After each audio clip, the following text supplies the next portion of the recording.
Welcome to the Coaching for Abundance February podcast. I'm your presenter, Lynn Anderson, and our topic for today is not allowing technology to take over your life. As Albert Einstein said, it has become appallingly obvious that our technology has exceeded our humanity. So are you allowing your technology to take over your humanity? There certainly are some good things or good ways to use technology. Technology allows you to have much more flexibility. You can work from home. You can work out at the beach. You can work anywhere you like. You can work at Starbucks. Great flexibility in where you're at and where you do your work. Cost effective. Certainly the use of technology has improved processes and allowed us to get work done faster and easier, reducing the cost. And every time you see a new data plan, it reduces the cost of the old technology. So technology is very cost effective.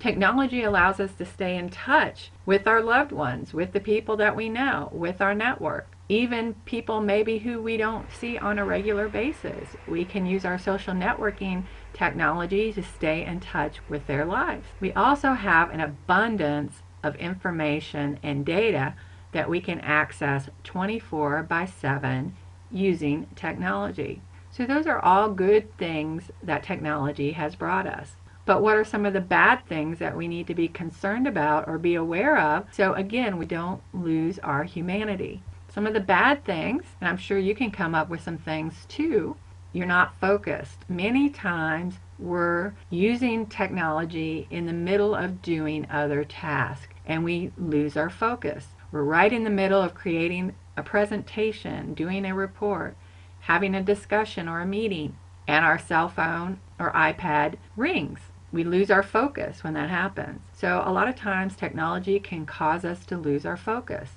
We can think we're multitasking using our phone, our technology, our laptops, our iPads, but many times we again are losing our focus, and the multitasking does not give us stellar results. In fact, research has shown that multitasking reduces your performance. So therefore we become really more inefficient and ineffective because again we're losing our focus, we're not using our whole mind, our whole body, our whole soul in looking at that situation or that interaction. We sometimes can become scattered due to the technology. The technology rings and again we stop what we're doing. We start doing another thing, maybe we get an alert, and based on that alert, again, we lose our focus and lose some of our effectiveness, so we can become scattered. And the last thing that technology does, and I see it on a regular basis, it really makes us very rude and very hard and very harsh. One, with a lot of technology, unless we're Skyping and seeing someone's face, again, we don't have that body language, that interaction on a personal level. The other thing is many times when we're focused in a discussion with someone, whether it's a meeting, a one-on-one discussion, or even at dinner with your family, the technology rings, it changes your focus, and for whatever reason, most people, again, answer the phone and extremely rude to the people that you're with at that point in time. Unless it's extreme emergency, nothing is that important. It should be the people that you're with at that time that are the most important. Some things to help you control, some etiquette tips to help you control your technology. First thing is turn it off. Then you won't lose focus and you won't be diverted and you won't be rude. So turn off your technology when you go into a key meeting, when you're at events, when you're having discussions with individuals, even when you're home with your family and you have a family outing or family dinner. Turn off the technology. 9 times out of 10, the call can wait. I like to say a rule of thumb is to return calls when you can focus on the caller. So maybe first thing in the morning when you get to your office, check your voicemails, check your messages, and return calls. Schedule some time in your day to return calls. And then turn off your cell phone and any other type of technology that would alert you to information or the rings or the sounds or the twings that come back when you receive text or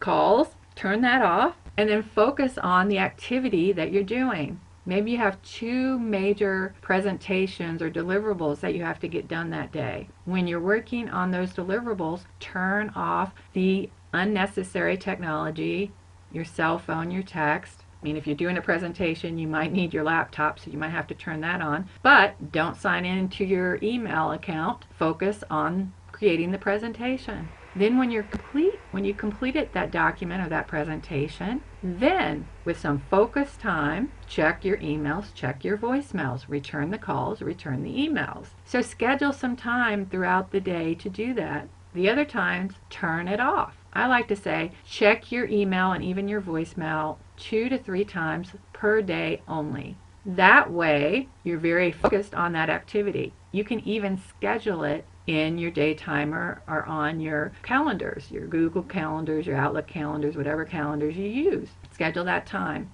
A rule of thumb on how many times a day you might need to do this is how many emails you receive per day. If you only get less than 100 emails per day, you can just check your email once a day. If you're a little bit worried about that because something important might come in, then check it at the beginning of the day and then toward the end of the day, 2 times a day. If you get 300-400 emails, you might need to schedule about 3 times per day again. Don't use technology instead of conversations. So, for instance, if it's an involved response that you have to have with the email or with the question that's been asked, or it's a fairly big issue that needs to be resolved, don't do it over email. Pick up the phone and call the individual or schedule a meeting face-to-face with that person or that group. Don't do it by email.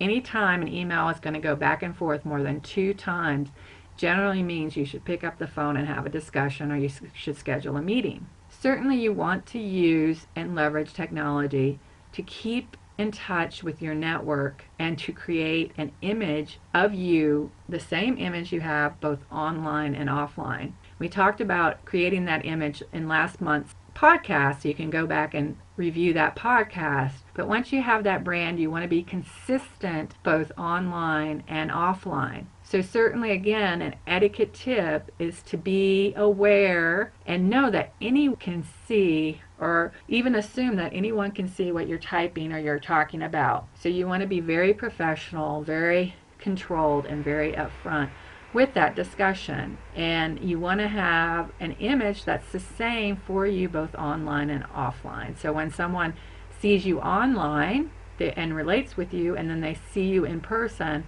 it'll be a consistent image. And the last tip is to help you with your decision making. When you get all these emails or all these tasks, you want to first recognize what you can delete. A lot of times we get so much information overload, so many emails, and to be honest, according to Microsoft, about half of those emails can be deleted immediately. That's on average. You can choose to delegate a task that you get or an email to someone else, or you can do it yourself. And if you can do it for yourself in less than 2 minutes, you want to act on that immediately. And between the delegating it and the doing it in less than 2 minutes, about 30% of your emails most likely fall in that category.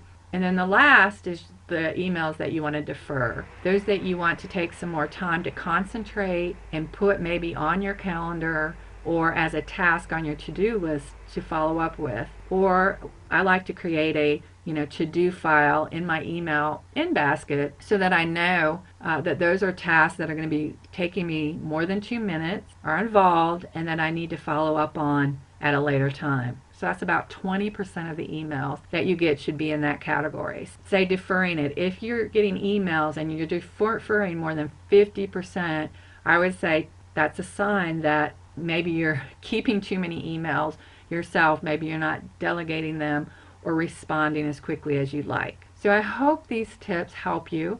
Certainly if you're out of the office, on vacation, anytime, you want to have an out of office, both email and voicemail, to let people know that you are not going to respond to them in a quick or efficient manner. Give them parameters of when you're going to respond. I'm checking emails at the end of the day. I'm checking emails when I return on the 13th. Again, respect that people will understand, and with that information will probably leave you alone. So knowledge is really powerful in that situation. Also, don't be afraid to have a response, at least initially. If you start checking your email maybe only 2 times a day, you might consider having a response to emails that are sent to say, hey, I only check emails twice a day, in the morning and in the late afternoon. So if your email comes in and needs immediate response, you might want to pick up the phone and call me, or you might want to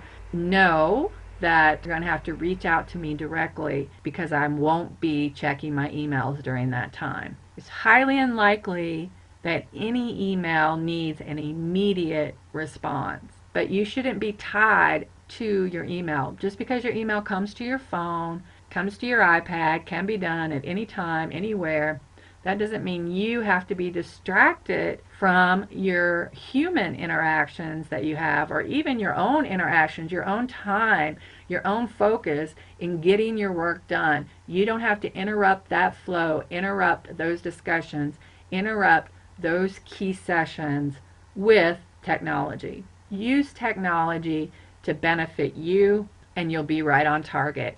Also, don't use technology to replace human interaction and human discussion. Innovation comes and creativity comes through that interaction and that discussion. So you definitely don't want to lose that innovation or lose that creativity. In closing, don't let technology take over you. You control it. Embrace the use of technology effectively. Definitely use it to your advantage and have it allow you to provide that flexibility that you need in your life to meet your goals and meet your objectives. Don't let it cause rude or unfocused behavior. That's generally what I see. 9 times out of 10, most individuals, while they don't mean it, maybe they're being very rude, and they're also being very unfocused and very unfair to themselves and their quality of work. Don't let the technology rule you. You rule the technology. Certainly let it allow you to be flexible and efficient, as I talked about before, and control it, and don't substitute the technology for human interactions. That stifles not only those thoughts, those feelings, that interaction, but it also stifles your creativity and your innovation. So don't let it do that. Technology can be great when used effectively and used in the right manner. So I hope this has been insightful for you and helps you to better control the use of technology. Have a great February, a happy Valentine's Day with your sweetheart. Certainly when you're out, if you're doing a special Valentine's event, turn off your technology and focus on your loved one. Thanks a lot. This is Coaching for Abundance and our February podcast.